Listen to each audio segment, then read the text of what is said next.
ভালোবাসতে পারলে সেটা কোনো ক্ষতি নাই।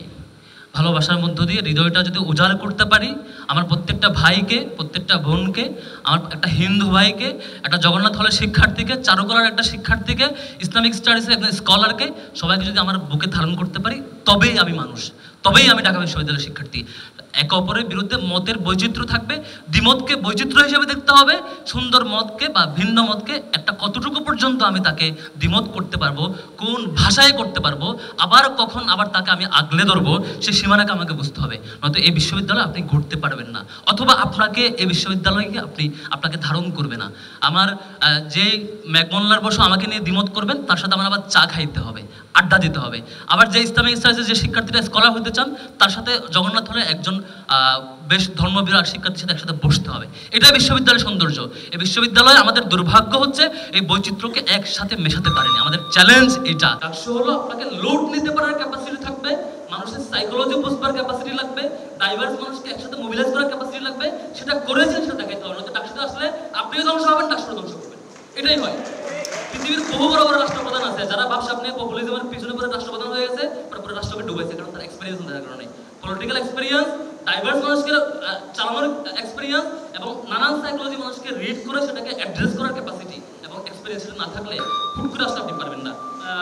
এরপরে আসি, অনেকগুলো বিষয় আসছে, যেমন এদিক থেকে অনেকগুলো আলাপ আসছে, আপনি এটা করবেন, ওটা করবেন, ওটা করবেন। আপনাকে প্রমাণ করতে হবে আপনার সংগঠন পলিটিক্যাল লিডারশিপের পাশাপাশি একাডেমিক লিডারশিপ হিসেবে মিউচুয়ালি প্যারালালি ফাংশন করছে। এটা প্রুভ করতে হবে আপনার পলিটিক্যাল লিডার। যদি প্রমাণ করতে পারেন, তাহলে আপনি বিশ্ববিদ্যালয়কে একাডেমিক প্রতিষ্ঠান বানাবেন, এটা বিশ্বাস করতে পারবো। আর নয়তো আপনি যতই বলেন গণরূপ হবে না, গেস্টরুম হবে না, একাডেমিক হবে, কিন্তু আপনার সাংগঠনিক কর্মসূচি কত পার্সেন্ট একাডেমিককে প্রমোট করে, আপনার সাংগঠনিক ক্যাপাসিটি, আপনার লিডারশিপের প্রপোর্শনালি কেমন করে আপনি প্রমোট করেন। আমরা সেটা করতে চাই। বিশ্ববিদ্যালয়টাকে একাডেমিক চাই, রাজনৈতিক আধিক্যের একটা রাজনৈতিক প্রাইম পজিশন হিসেবে চাই না। আমাদের ক্যাম্পাসের সবচাইতে বড় সমস্যা হচ্ছে দ্বিমতকে আলিঙ্গন করতে না পারা, দ্বিমতকে নিজের কাছে টানতে না পারা। আমাদের প্রথম যেটি কমিটমেন্ট দিয়েছি, কাজের মধ্য দিয়ে দেখিয়েছি, সেটি হচ্ছে যিনি শিবির করেন না, যিনি শিবিরের সমালোচনা করেন, তিনিও আমাদের প্যানেলে সংযুক্ত আছেন। এবং যিনি শিবিরের গত 10-15 দিন আগেও ক্রিটিক করেছেন, তিনিও আমাদের প্যানেলে আছেন। বাঙালি অবাঙালি সকল মতের মানুষকে ছাত্র শিবিরকে যেভাবে একভাবে অ্যাপ্রোচ করা হতো, তার ঠিক বিপরীতভাবে এসে আমরা বাংলাদেশটা আসলে কেমন চাই, কাঙ্ক্ষিত ক্যাম্পাস কেমন চাই, সেটি একটা আমরা দেখানোর চেষ্টা করেছি।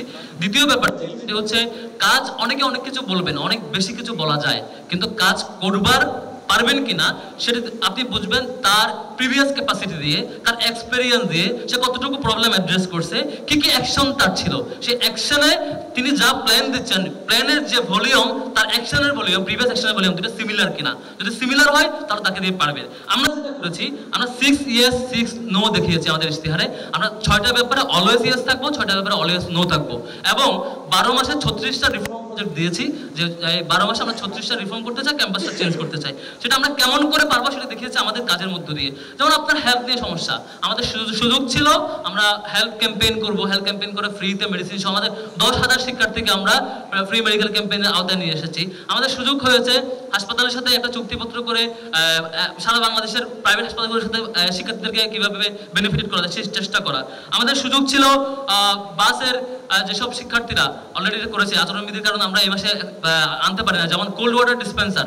আমরা হলকে বলেছি যে স্যার এটা করা যায় কিনা, অনেক হল জানিয়েছে ফান্ড নাই। পরে আমাদের ইউনিভার্সিটি অ্যালামনারা কোঅপারেট করতে চায়, পরে ধরেন যে 15-20 লক্ষ টাকা খরচ, এটা ইউনিভার্সিটির জন্য একটু ক্রিটিক্যাল হলের জন্য ম্যানেজ করা, কিন্তু আমাদের সম্ভব ছিল, সেটা আমরা ম্যানেজ করে শিক্ষার্থীদের কল্যাণে যতটুকু সম্ভব আমরা কোঅপারেট করেছি আমাদের অ্যালামনাদের পক্ষ থেকে। আমরা নেটওয়ার্কিংটা এটা আমি দেই নেই, আমার ইউনিভার্সিটি অ্যালামনা যিনি আগ্রহী তার সাথে নেটওয়ার্কিং করে কানেক্ট করা। অর্থাৎ আমি যেটা বোঝাচ্ছি, ডাকসু চাইলে অনেক কিছু পারে, আবার চাইলে কিছু না করে 1 বছর পার করে দিতে পারে। আপনি বলতে পারেন ডাকসু গঠন এটা নাই, এটা নাই, কেন ভাই? আপনি সব ইউনিভার্সিটি ফান্ড থেকে কেন নেবেন? ডাকসু লিডারের এটাও থাকতে হবে এমন ক্যাপাসিটি, তিনি বাইরে থেকে ইউনিভার্সিটি অ্যালামনাকে মোবিলাইজ করে অনেক কিছু করতে পারবে। আমাদের চিন্তা হচ্ছে আমাদের আবাসন নিয়ে কাজ করা, আমাদের পরিকল্পনা হচ্ছে আবাসনের সংকট দূর করা, খাবারের যে অবস্থা, খাবারের কোনো মান নাই, যাচাইয়ের টেস্ট নাই, সুযোগ নাই, এগুলোকে একটা শৃঙ্খলা নিয়ে আসা, টিচারদের ইভ্যালুয়েশন সিস্টেম নাই, নারী শিক্ষার্থীদের হলে স্টাফদের ইভ্যালুয়েশন সিস্টেম নাই,